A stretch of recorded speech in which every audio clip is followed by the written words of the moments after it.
Uori wekuma Olympics kuya otanga kutofumurwa azvida kumira zvakanaka. Kusangana zvekare kwatiri kuita paKulian TV mhuri yeZimbabwe. Kana uchangosvika panapa iri first time yako, gara wasubscribe, ukomenda, ulike, ushare, toramba tichidzoka nema-updates nezvimwe zvese zvinenge zvichiitika.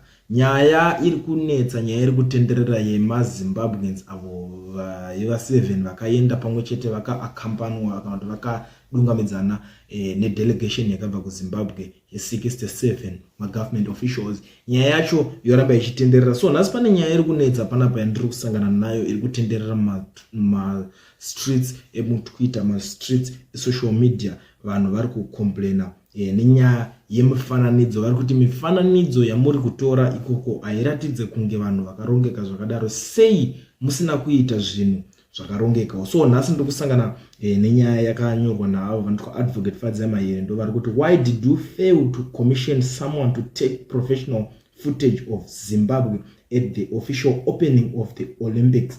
We don't have a single money shot of the team to make viral. You spend on a private jet and splash hotels for government delegation, but you can't do the basics for our athletes. It's a mess. We need new leaders. Ndo mashoko akabuda achitaurwa na Advocate Fadzai Mayere. Vari kutaura nyaya iyoyo, vari kutaura kuti kosei imimi sehurumende muchiwana mari yekuita zvinhu zvese kukwidza vanhu 67 mugotadza kungokwidzawo kana munhu 1 zvake professional photographer kuti anoenda achinotora mifananidzo misvinu yekuitira kuti isusu kana taakuzokwanisa kusapotawo vanhu vedu tinenge taakuvapushawo zvakanaka tichiva celebrate pamifananidzo inoonekera, mifananidzo misvinu kwete mifananidzo yekuita kunge amenameno kana kutanga yakatorwa nemafoni asingatore.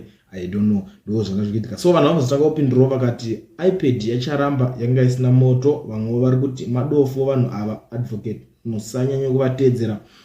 Vakati these are some of many reasons why ZANU desperately need young leadership with modern technological ideas. Mwe vari kuti not even one professional photographer pachaunga chese. Mwe ari kubuda ari kuti and some of the participants live abroad as well. They can't with the sadza eaters.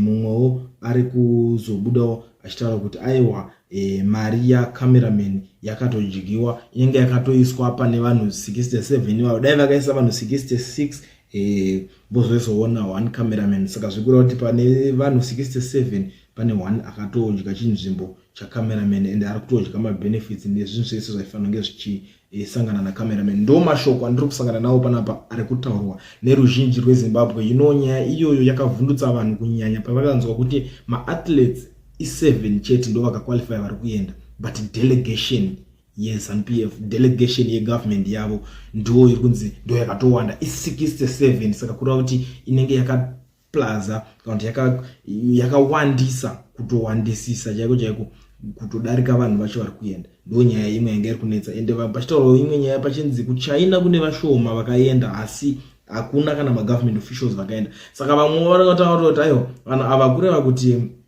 delegation yese havana zvimwe zvinhu zvokuita zvokuti tiri kushandira nyika anongovawo mafans kuda kungotsvaga kumhanya kubudikira paspotlight vachitaurawo nezvavonzi ningatozodai asi chekuita chaicho hapana. Ndopatonzi vanhu vemwe vekuti vari kunge vachitotambira mari dzehurumende mahara nekuti iko zvinhu zvapakunzi pari kuitwa zvema-athletes vakuda kubudikira vachienda ikoko, zvinhu zvokuti zvinofanira kunge vachingopedzerana vanhu ivavo neminister of sports wavo nevanhuwo vanoitawo zvenhingirikini ikoko ndo vanofanira kunge vachingopedza nyaya idzodzo, but pakutobudzwa delegation yese ichienda. Ndo imwe yenyaya yaitika zvichinzi vanhu ivavo haisi nyaya yekuti vari kungodya mari yemasports chete kana mari yenyika chete haifanira kuningina, but pari kutonzi vari kutongodya even masalaries pasina zvekuita nekuti pavachaenda ikoko vachinomirira ko maduties avo vakapuwa ri maduty ekuti vazodaro. Ndo dzimwe dzenyaya muri yeZimbabwe dziri kuitika.